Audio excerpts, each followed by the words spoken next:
বাংলাদেশের মানুষ, বিশেষ করে যারা বিবিসি বাংলা বিভাগ বা ভয়েস অব আমেরিকার বেতার অনুষ্ঠান শুনে থাকেন, তাদের কাছে নুরুল ইসলামের কণ্ঠস্বর অত্যন্ত পরিচিত কণ্ঠস্বর।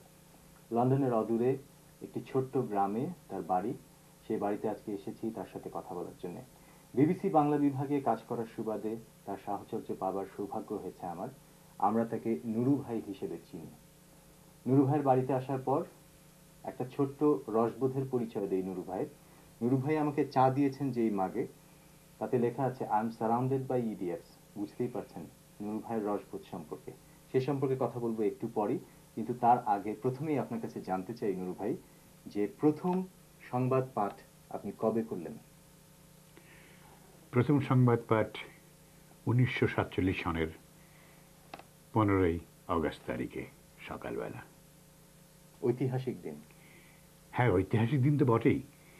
বহু বছর ব্রিটিশ শাসনের পর গোটা উপমহাদেশ যখন স্বাধীন হলো, ভাগ হয়ে স্বাধীন হলো ভারত আর পাকিস্তান, আমরা তখন পাকিস্তানে পড়েছি।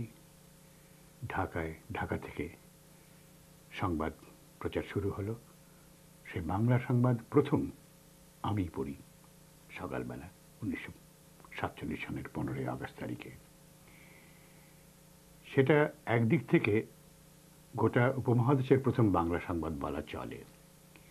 বাংলা সংবাদ দিল্লি থেকেও হতো, আগেই হতো, স্বাধীনতার আগে। কিন্তু আধ ঘন্টার তফাৎ ঘড়িতে থাকার জন্যে ঢাকা আর দিল্লির আমরা প্রথম খবর পড়ি। সে সৌভাগ্য আমার হয়েছিল পড়ার।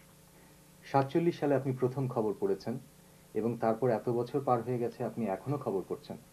47 সালের যে পঠন রীতি ছিল, সংবাদ পঠন রীতি ছিল, আর এখন আপনি যেভাবে খবর পড়ছেন, এর মধ্যে কি কোনো পার্থক্য তৈরি হয়েছে?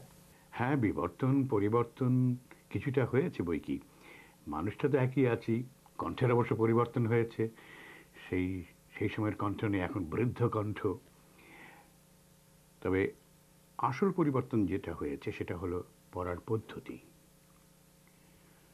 50-এর দশকে, 40-এর দশকে ইংরেজিতে হোক বাংলায় হোক পদ্ধতি অন্যরকম ছিল।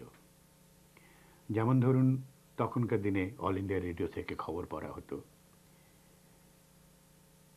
অল ইন্ডিয়া রেডিও, বাংলায় খবর পড়ছি, যাই হোক, এভাবে নামগুলো আমার মনে আছে, তবে বলছি না। পরে আমরা দেখলাম 47 সনের 15ই আগস্ট তারিখে যে আমি খবর পড়েছিলাম, তখন আমার পড়ার ঢংটা অনেকটা সেরকমই ছিল। কারণ আমাদের কাছে তখন আদর্শ বলে ওই একমাত্র দিল্লি থেকে কে কিভাবে খবর পড়েন সেটাই ছিল আদর্শ। তা আমিও তখন সেইভাবে গলা বাজিয়ে বললাম, এই হয়েছে, সেই হয়েছে, এই হয়েছে। তখন সেদিন অনুষ্ঠান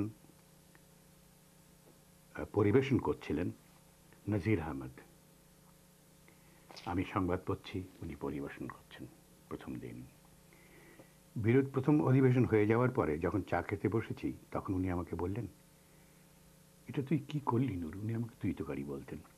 এভাবে পড়লি তুই খবর? কেন, কি হলো? তুই চানাচুর বিক্রি করে এলি যে। উনি কথা বলতেন এভাবেই। তার মানে কেন চানাচুর, কেন? বলে ওই রকম শোনালো যে এই যে নেবেন চানাচুর, খাবেন দাবেন, ওইভাবে খবর পড়া হলো। আমি বললাম যে ও হয় অনেকে পড়েছেন, পুরনো যারা আছেন। বলি না না, নতুন করে পড়ো। যা হোক, 15 তারিখ গেল, 16 তারিখ, 17 তারিখে কলকাতা থেকে এলেন ফতে লোহানী। বিশেষ, উনি এখন মারা গেছেন, বেশ কয়েক বছর হয়ে গেল। চিত্র পরিচালক, অভিনেতা হিসেবে নাম ছিল তার।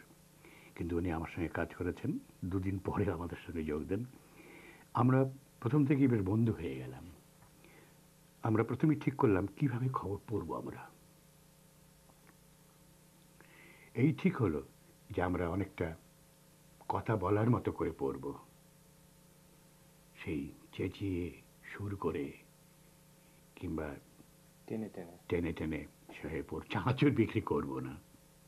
পরবর্তীকালে অনেকেই চেষ্টা করেছে ওটাকে নস্যাৎ করার, না এটা পড়া নয়, পড়তে হবে সেই চানাচুর বিক্রির মতোই। এখনও দেখবেন আপনি অনেকে চেষ্টা করে ভাবে পড়ার। কিন্তু আমি মনে করি এটার বড় বিবর্তন এবং সাধারণ লোকের বোঝার জন্য সুবিধে। তার চেয়ে তারপরে বড় পরিবর্তন হয়েছে, সেটা ছাড়াও স্টাইল যেটা বলেন, ছাড়া হয়েছে সহজ কথায় বলা, কঠিন কঠিন বাংলা শব্দ ব্যবহার, অথচ আমাদের শ্রোতা পানের দোকানে শুনছে, চায়ের দোকানে শুনছে, ঘরে বসে অনেকেই ছেলেমেয়েরা সবাই বসে একসঙ্গে শুনছে, সেখানে পাণ্ডিত্যের কোনো স্থান নেই।